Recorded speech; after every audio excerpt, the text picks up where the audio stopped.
This is gonna be Soul Food Sundays today, so welcome. I just finished working out, so I had a moment in the gym and I wanted to share it with you guys, and also just in recognizing that, when I pull the cards every Sunday for Soul Food Sundays, that's just me using the cards as a tool to bring forth an intuitive message. But it's never healthy to always rely on divination tools to tap into your intuition, because you don't need them.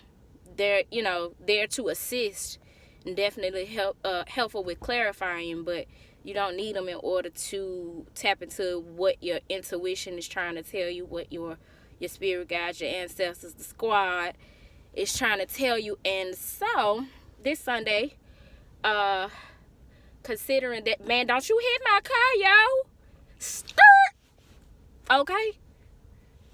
I hope you got a rear camera, because you real close to me, bruh.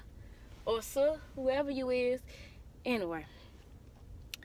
Yeah, so I'm in the gym, and there was something that has been on my mind for a few days now that I really was thinking about while I was working out, which is the concept of commitment and fear of commitment, and how that shows up even outside of relationships, just in terms of us committing to changing up habits, or taking on a new regimen, or just any goal that we set. It requires commitment to get there, and discipline. And so I was just thinking about the many ways that shows up, manifests in our life. And so for instance, most of the time we think of commitment in terms of relationships, and you have people out here who are afraid of commitment for whatever reason. And so sometimes those people are aware of it, and so they don't get into situations where they will be required to commit to a relationship. Then you have those who commit to the idea of it, and get in a committed relationship, and they have this verbal agreement with whoever they're connecting with, and it's like, okay, we're in a monogamous relationship, but they have no intentions of, or no desire to commit to the structure of the relationship. So it's like, yeah, I'll sign this contract, but I have no intentions of abiding by the restrictions or the structure of the detailed outline of the contract. So you have those people who will commit to the situation, but won't actively commit. And so I was thinking about all the ways in my life that I've done that. Definitely working out and changing my eating habits and committing to a more holistic lifestyle has been one of those things where being a commitment phobe has shown up, where I've lost the weight, got in shape, gained the weight, whatever it was I was trying to do, tone, whatever, and then put it back on, because I wasn't fully committed to the process. And that happens from time to time. It's nothing to beat yourself up over, nothing, but it is important to get to the root of why that is. So for me, I'm an emotional eater. You let anything go down that's going to shift me from being centered and grounded and in a grateful state and connected to the Most High, to frustrated, pissed, disappointed, anything. It could be a flat tire, anything that just shifts my mood. All of a sudden, I have earned some crab legs, a slice of pecan pie. I'm an emotional eater, and for me, I've learned to channel that and recognize, when I start to get careless about my eating habits. And by careless, I mean if I intentionally treat myself to something outside of the dietary regimen that I'm trying to maintain, then that's different. You know what I'm saying? Like, that's just a treat, my cheat day, my cheat meal, whatever.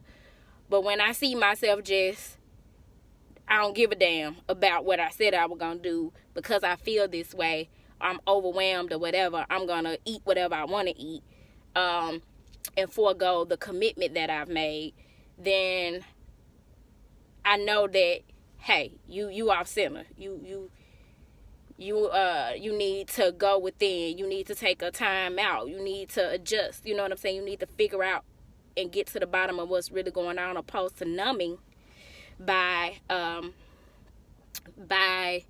eating so much. So I just use that as an example to just kind of be vulnerable with you guys, and so you see like what that looks like in real life. Commitment phobia shows up in our lives in so many different ways, and the way to overcome that is to just take some time out to get to the root of why that is. Is it something from your upbringing? Is it some behavior that you saw, learned, took on along the way? Have you gone through so many situations that you've been hurt to the point where you're commitment phobe because you don't want to get hurt again? So like, is it fear? There could be several reasons why. It could be just something you saw, so you're emulating it. It could be fear. It could be a lot of things.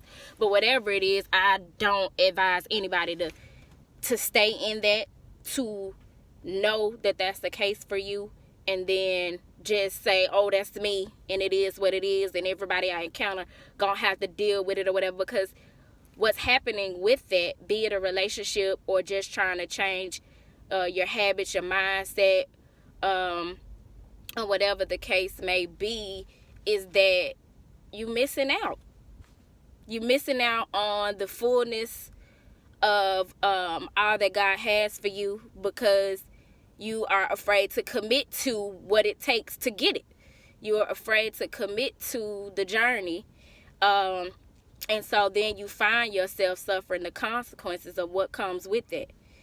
And so, I just kind of wanted to challenge everyone who's listening to focus on where in life you may be showing up as a commitment phobe, and commitment may be an issue for you, because that's something important for us to consider, especially as we're going into the new year.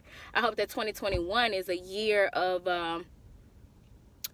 increased commitment for you all, as for me. I know at this stage in life I'm really going through a period where I don't like routine, and COVID has really made it worse because I got an abundance of free time, praise God. I am so grateful, but I want to make sure that I'm being a good steward of that free time. And there are some things that I want to see change and evolve in my life, and I know that without committing to it, it's not going to come to fruition. You know what I'm saying? And that being the case, I'm wasting time and resources by not being intentional about what it is that I want to see manifest in my life. And so for me, it's like I want to challenge myself to develop a daily routine, be that in the morning or at night, and commit to it. And that's something that I struggle with, because I'm very much a free-spirited, go with the flow, do what comes next type of person in this season in my life. It hasn't always been that way. And I'm enjoying it, but now I feel like it's time for me to switch gears and get some more structure going so that I can reach the goals that I want to reach. And so, it's just a matter of being mindful of what that looks like, what it's going to take for me to do that, and making sure that it's in alignment with where God is trying to take me. Because that's another thing. We'll call ourselves committing to some things and wondering why it's not working out or why we struggle with it. And a lot of times it's just because it's not what God is trying to bring forth for us. It's a decision that we use our free will to do, opposed to making sure that we got that stamp of approval from the Most High. So with that being said, I'm finna go wash my butt. And I hope you guys have an awesome week. And yeah, peace.